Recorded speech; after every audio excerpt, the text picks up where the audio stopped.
നമസ്കാരം കൂട്ടുകാരെ, പുതിയൊരു വീഡിയോയിലേക്ക് നിങ്ങളെവരെയും ഒരിക്കൽ കൂടി സ്വാഗതം ചെയ്തുകൊള്ളുന്നു. കൂട്ടുകാരെ, ഞാനിന്നിവിടെ ഇഡലിയുടെയും ദോശയുടെ ഒക്കെ ഒപ്പം കഴിക്കാറുള്ള ഒരു പൊടി ഉണ്ടല്ലോ, ആ പൊടി ഉണ്ടാക്കുന്ന ഒരു വീഡിയോ ആണ് കാണിക്കുന്നത്. ഇതിനായിട്ട് ഞാനിവിടെ ഒരു 3 ടേബിൾ സ്പൂൺ ചെറുവേറ്റം പരിപ്പ് എടുത്തിട്ടുണ്ട്. അതുപോലെ തന്നെ ഒരു 6 ടേബിൾ സ്പൂൺ ഉഴുന്ന് പരിപ്പും കൂടി എടുത്തിട്ടുണ്ട്.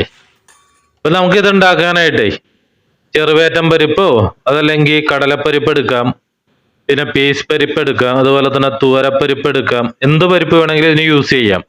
ഉഴുന്നു പരിപ്പ് അത് ഇതിൽ മസ്റ്റ് ആണ്. അപ്പൊ നമ്മൾ എത്ര ഉഴുന്നു പരിപ്പ് എടുക്കുന്നോ അതിന്റെ പകുതിയോളം മറ്റുള്ള പരിപ്പ് അങ്ങോട്ട് എടുക്കാം. നമുക്ക് ഇവിടെ എടുത്തേക്കുന്നത് ചെറുവേറ്റം പരിപ്പാണ്. അപ്പൊ ഇത് രണ്ടും നല്ല വൃത്തിയായിട്ട് കഴുകിയിട്ടേ ഒരു ചട്ടിയിലേക്ക് ഇട്ടൊന്ന് വറക്കണം ആദ്യം തന്നെ. അപ്പൊ ഞാനത് നല്ലോണം കഴുകിയത് കൊണ്ട് തന്നെ ചട്ടിയിലേക്ക് ഇട്ടിട്ട് അതിന്റെ ഈർപ്പൊക്കെ ഒന്ന് മാറി ഒന്ന് ജസ്റ്റ് ഡ്രൈ ആവാനായിട്ട് ആദ്യം ഈ പരിപ്പ് മാത്രം ഇട്ടൊന്ന് വറുത്തെടുത്തു. അപ്പൊ അതൊന്ന് ഡ്രൈ ആയി കഴിഞ്ഞപ്പോഴേക്കും അതിലേക്ക് പിന്നെ ഉണക്കമുളക് ഇട്ട് കൊടുത്തേ. ഒരു 12 ഉണക്കമുളക് ഞാൻ ഇതിലേക്ക് ഇട്ടിരുന്നു. 12 ഇത്തിരി കൂടുതലാണ്. ഒരു 8ഓ 10ഓ ചേർത്ത് കഴിഞ്ഞാൽ കറക്റ്റ് എരിവായിരിക്കും. ആ ഉണക്കമുളക് അങ്ങോട്ട് ചേർത്ത് കൊടുത്തു. പിന്നെ ഇതിലേക്ക് ആവശ്യമുള്ളത് കറിവേപ്പിലയാണ്. ഒരു പിടി കറിവേപ്പില അതിന്റെ തണ്ടോട് കൂടി തന്നെയാണ് ചേർത്തത്. അപ്പൊ കറിവേപ്പില ഒട്ടും ഇതിൽ കുറഞ്ഞു പോകരുത്, കാരണം കൂടിയാലും കുഴപ്പമൊന്നുമില്ല. കറിവേപ്പിലയൊക്കെ ഇട്ട് കഴിഞ്ഞാല് ഈ പൊടിക്ക് നല്ല അടിപൊളി സ്വാദായിരിക്കും. ഇനി ഇതേ നല്ല അടിപൊളിയായിട്ട് തന്നെ വറുത്ത് അങ്ങോട്ട് എടുക്കണം. അപ്പൊ ഇത് കരിഞ്ഞൊന്നും പോകാൻ പാടില്ല. അപ്പൊ നല്ല കട്ടിയുള്ള ഒരു ചട്ടിയിലിട്ട് ഇത് വറുത്തെടുക്കുമ്പോ ഇത് കരിഞ്ഞു പോകാണ്ടൊക്കെ കിട്ടും. ഏകദേശം ഒരു മീഡിയം ഫ്ലെയിം ഇട്ട് ഇതോട്ട് വറുത്തെടുത്താൽ മതി. ഇത് വറുത്തെടുത്തു കഴിഞ്ഞാൽ നല്ല മുളകൊക്കെ നമ്മുടെ ചട്ടിയിൽ കിടന്ന് ഇങ്ങനെ മുട്ടുമ്പോൾ നല്ല കിലുകിലാ സൗണ്ട് കേൾക്കും. അതുപോലെ തന്നെ കറിവേപ്പില അത് നമ്മൾ കയ്യിലെടുത്ത് പൊടിച്ചു കഴിഞ്ഞാല് നല്ല പൊടിഞ്ഞങ്ങോട്ട് പോകും. അപ്പൊ ആ ഒരു രീതിയിൽ അങ്ങോട്ട് വറുത്തെടുക്കണം. അതുപോലെ തന്നെ പരിപ്പും ബ്രൗൺ കളറിലേക്ക് മാറും. നമ്മളിപ്പോ ഈ കറിവേപ്പിലേക്ക് അങ്ങോട്ട് വറുത്ത് കഴിഞ്ഞാൽ ഇതേ നമുക്ക് കൈയും കൊണ്ട് ഇതേപോലെ അങ്ങോട്ട് പൊടിച്ചെടുക്കാൻ പറ്റും. കണ്ടോ, നല്ല അടിപൊളിയായിട്ട് തന്നെ അതങ്ങോട്ട് വറുത്തങ്ങോട്ട് എടുത്തിട്ടുണ്ട്.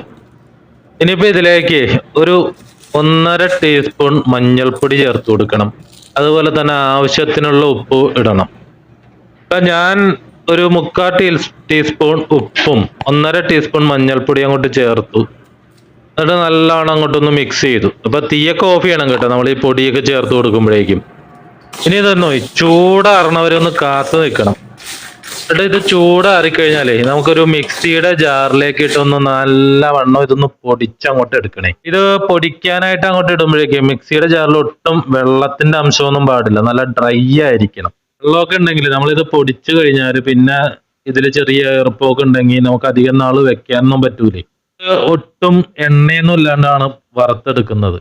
അപ്പൊ എണ്ണയൊന്നും ചേർക്കാത്തത് കൊണ്ട് തന്നെ ഇത് കാറലൊന്നും വരുമൊന്നുമില്ല കൂടുതൽ കാലം വെച്ചാല്. അപ്പൊ ഒട്ടും വെള്ളത്തിന്റെ മയവും കൂടി ഇല്ലെങ്കിൽ നമുക്കിത് പൂത്തു പോവില്ല, കുറെ കാലം ഇത് നമുക്ക് യൂസ് ചെയ്യാൻ പറ്റുമേ. ആ മിക്സിയുടെ ജാറിലേക്ക് അങ്ങോട്ട് ഇട്ടിട്ട് ഇത് ഫൈനായിട്ട് അങ്ങോട്ട് പൊടിച്ചങ്ങോട്ട് എടുക്കണം.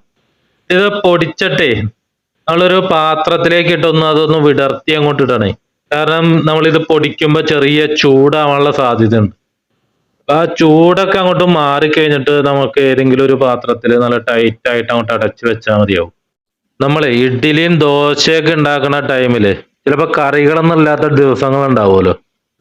അപ്പൊ ആ സമയത്ത് ഇതേപോലെ പൊടിച്ചങ്ങോട്ട് വെച്ച് നേരത്തെ അങ്ങോട്ട് വെച്ച് കഴിഞ്ഞാൽ ഇതൊരു ടീസ്പൂൺ അങ്ങോട്ട് എടുത്തിട്ട് അതിലേക്ക് കുറച്ച് വെളിച്ചെണ്ണയും കൂടി ഒഴിച്ച് മിക്സ് ചെയ്ത് കഴിഞ്ഞാൽ നമുക്ക് അടിപൊളിയായിട്ട് തന്നെ ഇഡ്ഡലിയും ദോശയൊക്കെ കഴിക്കാൻ പറ്റും. കൂട്ടുകാരെ, നിങ്ങളൊന്നിത് ട്രൈ ചെയ്ത് നോക്കില്ലേ?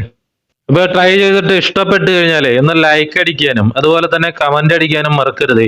അതുപോലെ തന്നെ സബ്സ്ക്രൈബ് ചെയ്യാത്തവരാണെങ്കിൽ ആ സബ്സ്ക്രൈബ് ബട്ടണും കൂടി ഒന്ന് അമർത്തിയേക്കണേ. വീണ്ടും കാണുന്നത് വരെ നന്ദി, നമസ്കാരം.